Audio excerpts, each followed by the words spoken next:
Pada tahap pelaporan review PIPK, ada 5 hal yang harus diperhatikan.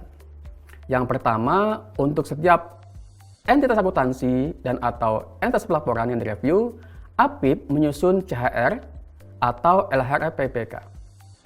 Yang kedua, CHR PIPK dan atau LHR PIPK disampaikan kepada entitas akuntansi dan entitas pelaporan yang direview paling lambat 1 bulan setelah pelaksanaan review. Yang ketiga, dalam hal entitas pelaporan adalah UAPA atau UABUN, waktu penyampaian CHR, PIPK, dan atau LHR PIPK bersamaan dengan waktu penyampaian PTD atau pernyataan telah direview kepada Menteri atau pimpinan lembaga. Yang keempat, CHR, PIPK, dan atau LHR PIPK menjadi dasar bagi manajemen untuk membuat pernyataan tanggung jawab atas laporan keuangan. Dan kelima, dalam hal tidak dilakukan review PIPK oleh APIP, hasil penilaian PIPK oleh tim penilai digunakan sebagai dasar manajemen untuk membuat pernyataan tanggung jawab atau laporan keuangan. Sobat pembelajar, berikut merupakan gambaran umum pelaksanaan review PIPK. Berdasarkan laporan penilaian oleh tim penilai, APIP melakukan review PIPK. Dari hasil APIP melaksanakan review PIPK, apakah ada penyimpangan? Jika tidak, maka simpulan PIPK tidak terdampak. Jika ya, maka buatlah rekomendasi untuk memperbaikinya. Selanjutnya, apakah tindak lanjut sesuai dengan rekomendasi? Bila telah ditindaklanjuti sesuai rekomendasi, simpulan PIPK tidak terdampak. Bila tidak ditindaklanjuti sesuai dengan rekomendasi, simpulan PIPK terdampak. Bila ditindaklanjuti namun kurang sesuai rekomendasi, simpulan PIPK terdampak atau tidak sesuai dengan pertimbangan profesional review. Sobat pembelajar, pelaksanaan review PIPK dilaksanakan dengan 8 prosedur, yaitu yang pertama, review atas identifikasi risiko dan kecukupan rancangan pengendaliannya. Di sini, kita akan review apakah seluruh risiko utama telah diidentifikasi dan seluruh risiko utama telah dimitigasi dengan suatu pengendalian utama. Yang kedua, review atas perbaikan identifikasi risiko dan pengendaliannya. Di sini, kita akan review apakah tim penilai telah menyusun perbaikan identifikasi risiko dan pengendaliannya dengan baik. Yang ketiga, review atas pengujian pengendalian intern tingkat entitas. Di prosedur ini, kita akan melakukan review terhadap pengujian PT oleh tim penilai untuk memastikan pengujian telah dilaksanakan sesuai dengan ketentuan. Yang keempat, review atas PUTIK atau pengendalian umum teknologi informasi dan komunikasi. Di sini, kita akan melakukan review terhadap pengujian PUTIK oleh tim penilai untuk memastikan kesesuaian dengan ketentuan. Kelima, review atas pengujian atribut pengendalian. Review pengujian atribut pengendalian untuk memastikan kesesuaian dengan ketentuan diantaranya jumlah sampel dan pelaksanaan re-performance. Keenam, review atas pengujian pengendalian aplikasi. Review pengujian pengendalian aplikasi untuk memastikan kesesuaian dengan ketentuan yang dapat meliputi pengujian input control, pengujian proses control, dan pengujian output control. Ketujuh, review atas penilaian efektivitas implementasi pengendalian dan penilaian kelemahan pengendalian. Review ini untuk memastikan kesesuaian dengan ketentuan, diantaranya pastikan bahwa pengisian tabel D pada kolom 3 didukung oleh tabel B1, B2, C1, dan C2. 8.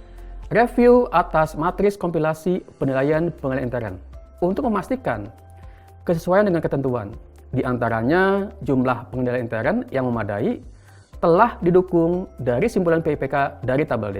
Jumlah salah saji dan identifikasi telah didukung dari salah saji teridentifikasi dari tabel D. Berikut ini akan diilustrasikan prosedur pertama, yaitu prosedur rinci review identifikasi risiko dan kecukupan rancangan pengendaliannya. Untuk prosedur yang lain akan dibahas pada e-learning selanjutnya secara lebih mendalam. Prosedur rinci review identifikasi risiko dan kecukupan rancangan pengendaliannya dilakukan dengan langkah-langkah review sebagai berikut. Yang pertama adalah review apakah seluruh risiko telah diidentifikasi.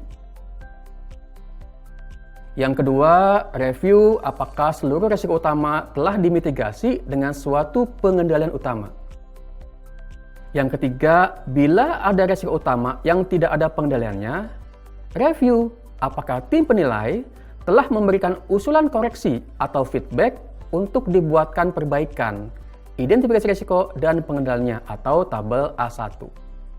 Yang keempat, bila ada risiko utama yang tidak ada pengendaliannya, tetapi tidak ada usulan dari tim penilai, maka rekomendasikan tim penilai untuk menambahkan pada tabel A1 dan melakukan pengujian yang diperlukan.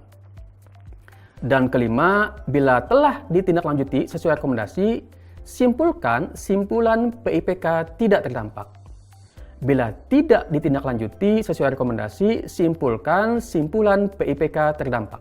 Nah, bila ditindaklanjuti namun kurang sesuai rekomendasi, simpulkan simpulan PIPK terdampak atau tidak sesuai dengan pertimbangan profesional preview. Setiap simpulan PIPK terdampak dijelaskan pengaruh dari dampaknya, misalnya dari pengendalian intern efektif menjadi pengendalian intern efektif dengan pengecualian. Penyusunan CHR PIPK dan atau LHR PIPK. Hasil review PIPK dituangkan dalam CHR PIPK dan atau LHR PIPK. Terhadap kegiatan penyusunan CHR PIPK dan atau LHR PIPK, dilakukan penelitian berjenjang sebagai pengendalian agar sesuai dengan hasil review PIPK. Berikut ini adalah format dan contoh CHR PIPK yang terdiri dari cover PIPK, pendahuluan CHR yang berisi 1. Penugasan review berisi hal-hal terkait pelaksanaan review. Yang kedua, proses review yang berisi bagaimana melakukan review secara ringkas. Yang ketiga, hasil review. Dan terakhir yang keempat, simpulan. Semua hal tersebut dapat dikembangkan sesuai dengan keperluan. Berikut ini adalah contoh format uraian catatan hasil review PIPK beserta Indeks Kertas Kerja Review atau KKR. Hasil review PIPK dituangkan dalam CHR PIPK dan atau LHR PIPK. Berikut ini adalah format laporan hasil review PIPK yang berupa cover dan laporannya. Detail terkait materi CHR PIPK dan LHR PIPK akan dibahas pada e-learning berikutnya. Penyampaian hasil review penilaian PIPK. Sobat pembelajar, laporan hasil review atau LHR atau catatan hasil review atau CHR PIPK ditandatangani oleh pejabat satu tingkat di bawah pejabat penandatanganan review laporan keuangan. Laporan hasil review PIPK disampaikan bersama dengan pernyataan telah direview atau PTD kepada pimpinan KL melalui nota dinas. Dan berdasarkan PTD dan laporan hasil review PIPK, pimpinan KL menyusun pernyataan tanggung jawab atau kita sebut sebagai Statement of Responsibility.